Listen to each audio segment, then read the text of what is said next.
They asked for it. They did. They had it coming, all of them. They get no sympathy. They think it was an accident. Wrong.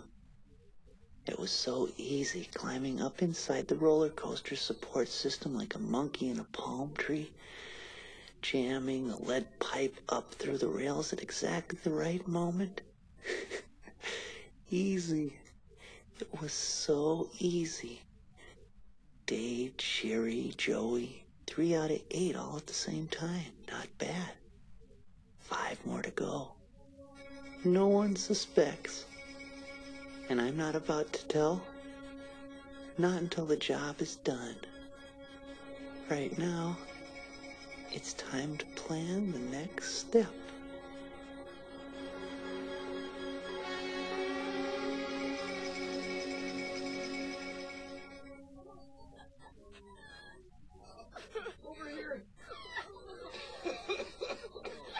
Tess! Are you okay? Yeah. Were you standing right here when it happened? Mm-hmm. You sure you're all right? Yeah, I'm okay, Gina. But they're not. We should see if we can help. Tess shuddered as she looked at the horror in front of her. She heard the ambulance coming in the distance and wondered for an instant who had called it.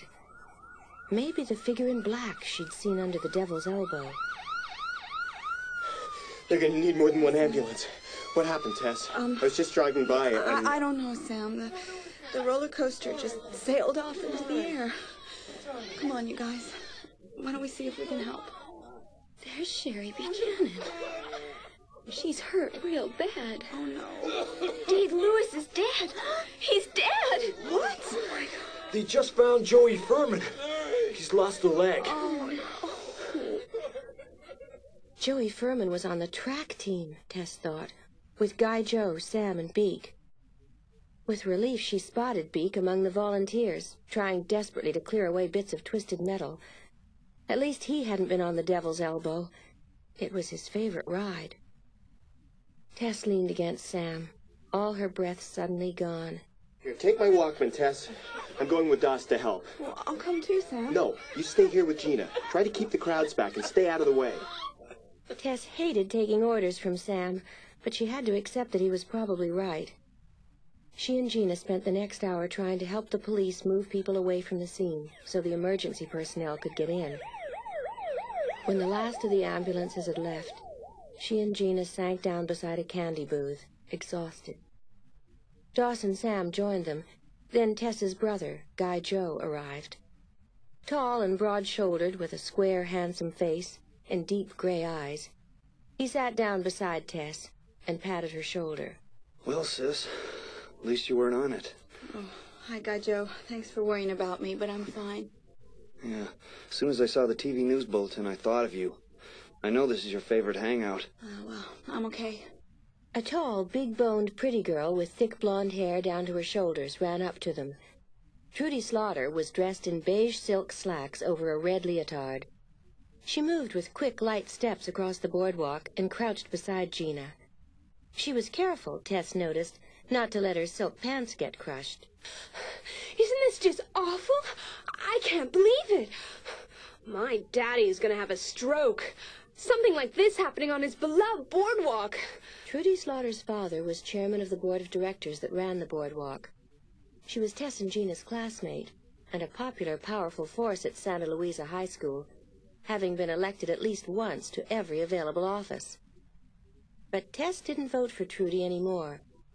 She had seen her lose her temper once in the school parking lot over a low English grade, and the sight of Trudy ripping up paper and slamming her books against a car windshield had not been pretty. I was at ballet class when we heard it. We thought it was an earthquake. Madame Suska turned on the radio, and when we heard the news, she excused us from class. And she never excuses us from anything. I suppose that means we'll have to make it up another time. Poor you. And yes, we're all fine. Thanks for asking. Well, I can see that. How did it happen anyway? No one knows, Trudy. Maybe a loose rail. I saw someone under the Devil's Elbow right after the accident. running away. Well, don't keep us in suspense. Who was it? You saw someone running away? Well, I think so. It was awfully dark, but there was something. Who did it look like, Tess? Anyone we know? No, not really, Doss. I just thought there was something familiar about the way it moved. Wait, what moved? Oh, Beak. Tess thinks she saw someone running away from the accident. What? Why would they be running away? You mean you think someone did something to the Devil's Elbow? What, deliberately caused the No, accident? Beak, Maybe you should tell the police what you saw. Relax. Chalmers will look into it. Oh, Chalmers, our distinguished police chief. Come on, Doss, he couldn't find his nose without a mirror. Besides, the board got him elected to protect their precious boardwalk. Even if he does find something, faulty equipment or actual tampering, he's not going to announce it publicly. It's bad for business. Oh, Sam, you're so cynical. The board and the police wouldn't hide something like that. We'll see. Anyone know who called the paramedics? Martha did. You know, the old lady who runs the shooting gallery? Yeah. She'd never believed she could move so fast.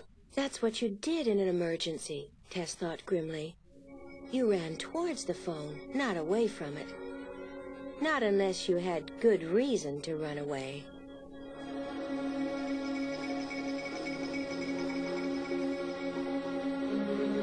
I found it in the attic, looking for ski clothes, a journal, a little red book at the bottom of an old trunk. The name on the front in cheap gold letters was Lila O'Hare.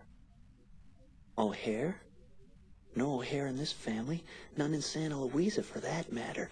I read that journal. Every page all day in that hot, stuffy attic, sweating and reading. When I finished reading it, I knew nothing would ever be the same again. You see, the journal was written by this woman named Lila O'Hare. She was married to a guy named Tully O'Hare, who owned the boardwalk. I never thought about who owned it before my father and his friends bought it. Now I knew. Some man called Tully O'Hare. Lila and Tully ran the boardwalk together. Very happy they were. Then suddenly the entries changed. I wish someone could help us. Someone could help us.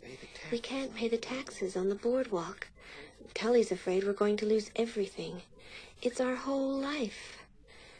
Tully's grandfather built the boardwalk, and it's all we've got. What will Tully do if it's taken away from us?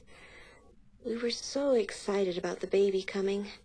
We've waited and hoped for so long. Tully's worried we won't be able to take care of our child. He's going to see Buddy. Maybe he'll give us a loan. Who was Buddy? I didn't know of a banker in town named Buddy. Turns out, I didn't know a lot of things.